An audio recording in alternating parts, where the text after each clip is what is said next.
So 2 weeks ago, we tested the Kia Carnival 2.2 SX Turbo Diesel. This time, what we have here is the Kia Carnival 1.6 SX Turbo Hybrid. First look, you cannot really distinguish the two. Kahit ako, ilang beses ko lang tinignan, wala akong nakikitang pagkakaiba. But for some reason, the first time I saw this, it felt different. Probably, I've been thinking, probably it's because of the color. I don't think the diesel version has this color. And there is some subtle changes in the interior that somehow makes it different. Hindi ko na-feel na this is just another variant, something like that. So anyway, nevertheless, ipakita ko pa rin sa inyo the exterior and the interior para tingnan natin kung, let's see the subtle differences.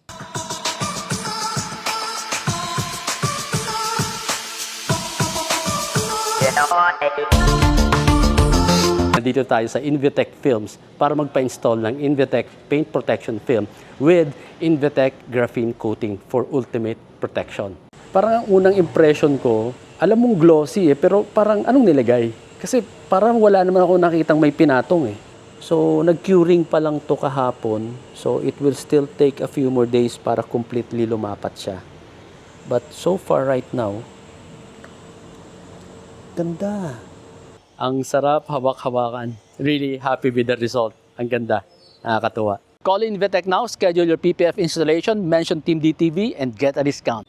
So you have the same DRL that also acts as a turn signal, and you have your 4 LEDs here. The first 2 at the top is your low beam, and the 2 at the bottom are your high beams. And you also have the 2 LED fog lamps down here. Side profile still the same. You have turn signal here on the side mirrors and 360 camera. Size of the tire is the same, 235 55 19, but the mags, the design is different, and I also like it. So here you have a sliding door, automatic. Yan. There are many ways how to operate this. You can use the key fob, you can use the button here. There is a button here. There is another button doon sa may driver side. Ang daming ways to open this. Very convenient. All right. Now, the only thing that I wish Kia probably sa next release nila, they do some improvement, because here what I noticed when you park in the malls or sa mga condos, since this is wide, there is a big chance that when you park, you are too close to a post. So paano kung nandito yung poste and you open this? There is no, see? Unlike the tailgate, there is a sensor. Ito, there is no sensor. This one will just continuously open. So if it hits the post, then you will get a dent. You will get damage, right? So let me show it again. So if I open it like that, nandito ako, see? Here at the front passenger, you also have a button here to lock and unlock the doors, right? So when you open that, this is what I was talking about. The diesel, the SX Turbo Diesel doesn't have this. Meron siyang LED lighting dito, right? Ayan. And then, the seat is also fully automatic. Ayan. The leather is a little bit different though. Iba yung leather niya. Medyo parang matigas siya ng konti, and it kind of feels like it's more outdoor. Pang outdoor yung design niya, yung type of leather. Parang okay lang na matapunan ng konting tubig, konting juice, parang easy to clean, easy to wipe. Here at the second row, the captain seat can also be configured the same way as what we saw dun sa Turbo SX. So may mga manual levers here to move this forward, and another lever here to move this sideways. Ayan. If you move this outward, the maximum that this can move backward is only up to here. That's it. That's its limit. So to move this, to recline this or move this forward, there are automatic buttons here on the left. But again, what I'm trying to show you is hanggang dyan na lang siya. That's it. Now, if you want to really stretch all the way to the back, you have to move this inward, and then that will give you more leverage at the back. And you can, ayan, recline even further. So para ka nang may bed dito. And you can lift the footrest. Boss na boss ka rito. Look at that. So all your weight is being carried by the chair. You can really relax here. Nice. Here at the third row is really very comfortable. This is the real third row seat that can accommodate 3 full-size adults comfortably. Well, at least my size, right? So this is not the same as those third row seats that we see from PPVs, from SUVs. Since this is a minivan, talagang third row is designed to sit full-size adults comfortably that can sit here for long drives.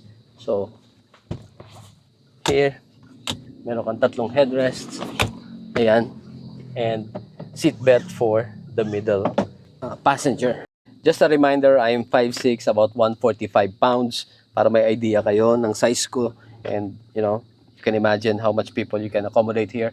So, the same settings, you have 2 aircon vents, 2 LED lamps, cup holders, and some storage. Cup holders, and some storage. And you also have a sunshade, left and right. Nice. And you also get to enjoy the sunroof up here. Yun nga lang, hindi siya panoramic all the way.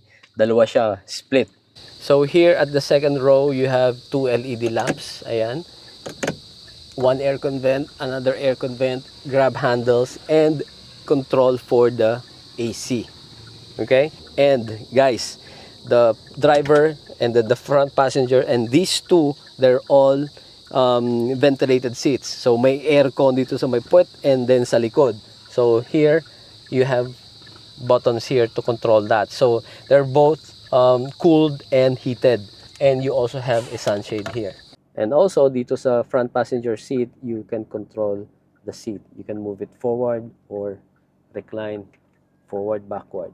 If you want to have full space, full legroom here, and a USB port here to charge your phone. So very convenient. You can plug here and then you can just put your cell phone here, just like this. Ayan. Nice. So you have 2 cup holders here and 12-volt socket. Down here, meron pa ba? Nothing but some storage na lang.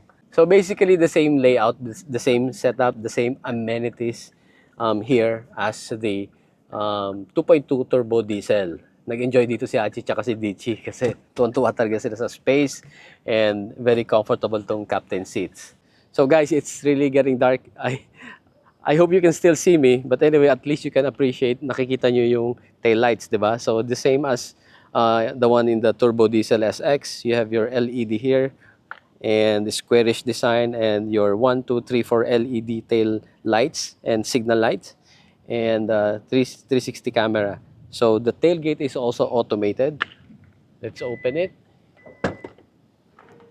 You've seen how spacious the cargo space here, right? Meron naman kasi siyang lamp dito, naka-off lang. Ayan. Now you can see the entire space. Diba? Ang luwag-luwag. So, yeah. May lamp siya dito lang sa center sa top. Dito sa gilid wala. Because here on the side, this is storage and nandun yung jack and tire wrench natin. And the same as the turbo diesel, the spare tire is there sa may sliding door sa may kanan, sa middle, not here. Because obviously, the space that would have been for the spare tire, ginawa na nilang pang storage. So, sakto, umandar yung engine niya, no? So, this is what I was telling you guys. Medyo ramdam mo talaga, mas maririnig mo yung tunog ng engine and the vibration compared to the diesel. Pero once the gas engine, the 1.6 turbo, is not running, of course, it's really quiet kapag naka-EV mode siya. Ayan, tahimik na. Namatay na. So, saglit lang naman siyang umandar. Here in front, the same setup, the same design of the steering wheel, the same buttons here, the same integrated design of the instrument cluster and display. I mean, infotainment. Look at that. It's very clear. And the 360 camera. There you go.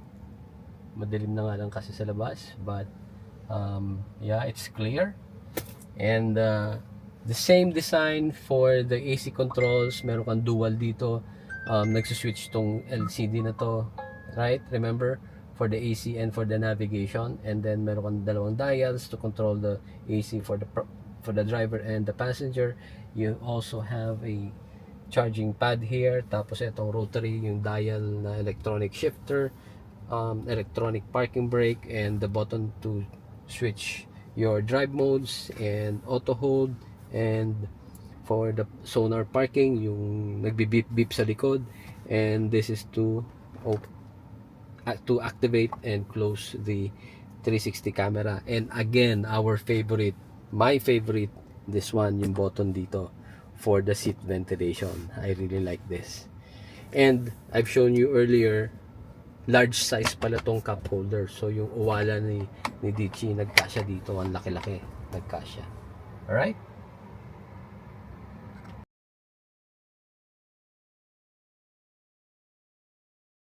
Please do not forget to follow our social media accounts. We are on YouTube, Facebook page, Instagram, and TikTok.